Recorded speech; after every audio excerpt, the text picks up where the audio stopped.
Hey everyone, it's Ro with Ro's Wigglers. I am down in my wormery which is also my basement.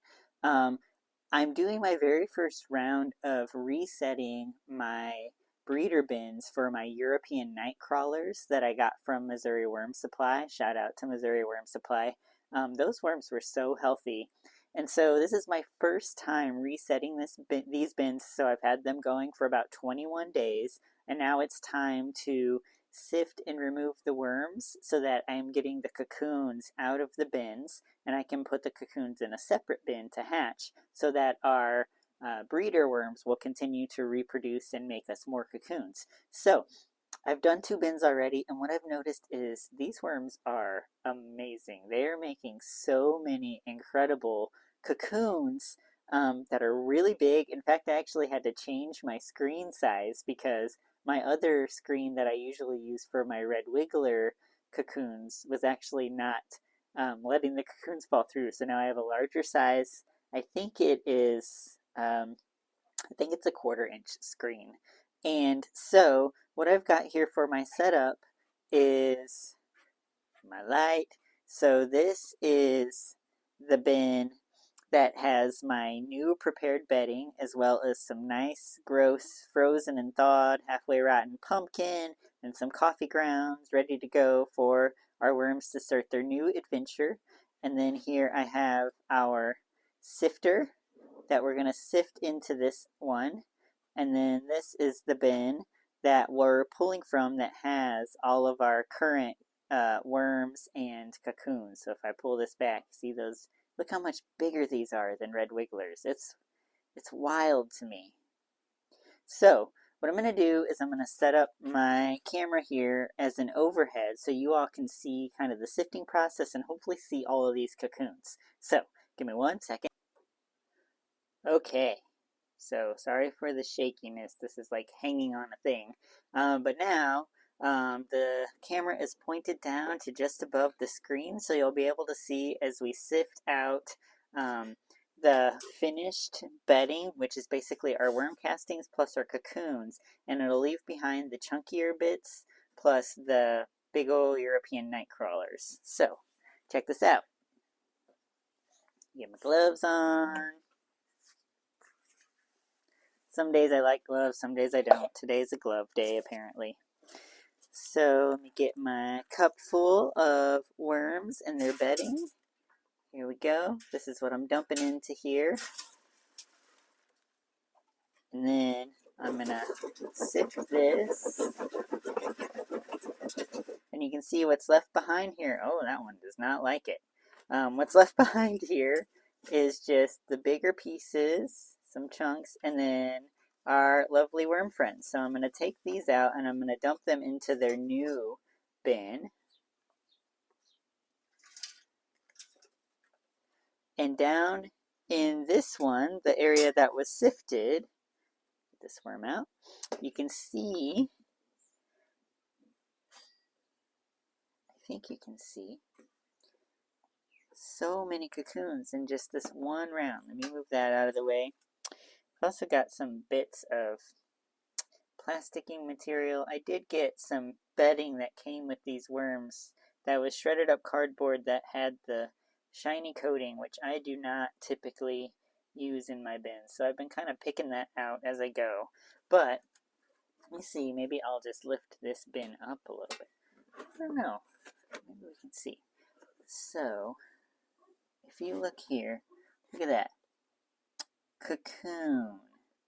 Cocoon. Cocoon. Cocoon. Like, there's so many. It's hard to get the camera to focus, but let me just, like, show you. There's so many cocoons. These worms were very happy in the environment that I situated for them. So that's really exciting. That makes me feel like I'm definitely doing something right. And the size of these cocoons in comparison to the ones that I typically am sifting out is just wild to me. So let's do another round.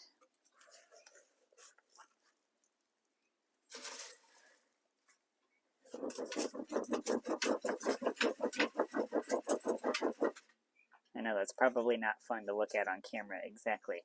But see, now we have our worms, our big, huge, healthy worms doing their thing. Look at that clitellum. It's huge. So this one's probably going to lay a cocoon soon. But yeah, so many. Look at you. You were trying to go down. No, this. Okay, so you got to hurry up and move the screen. Otherwise, they try to go down to get away from the light. So I'm going to take this and dump them in their new home and get these little escape artists. They'll thank me for it later. Oh, are these two? Nope, this is one worm. I thought I found, oh, no. Okay, that's maybe not. I thought maybe we found two worms that were in the act, but they're not. That's okay. They will be. Yeah, and I'm seeing a ton more cocoons again. Cocoon, cocoon, cocoon, cocoon, cocoon.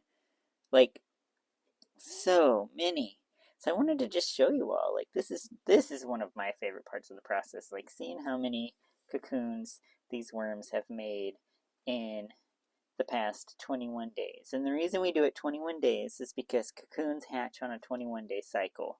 So what I'm trying to do is get ahead of getting these cocoons out of the bin before they hatch. Because when you have a bunch of baby worms, they're a lot more difficult to get out. And in the event that you end up with so many baby worms in your bin, your breeder worms, the adults, will stop reproducing because they want to keep the population balanced and fit for the environment so that nobody is running out of food. It's interesting how they know how to do that. Anyway, I'm going to do this several more times until this bin is done, but I wanted to kind of bring you along for this adventure and show you the process. I will say that my red wiggler bins have not been nearly this exciting, but the reason for that is I placed a really big order, really big for me, order of red wigglers from another local worm farmer, Hollis Farm. They're really great too. But those worms arrived, and many of them were still younger in their adolescent stage. So I think I'm just not seeing very many cocoons yet because I don't have worms. A lot of the ones in those bins are not yet of breeding age. So hopefully once those get going, I'll really start cranking out some red wiggler cocoons too, which will be very exciting. Anyway, until next time, this is Ro with Ro's Wigglers. Remember, healthy soil, healthy plants, happy worms, and like and subscribe and tell your friends about this channel. Thanks.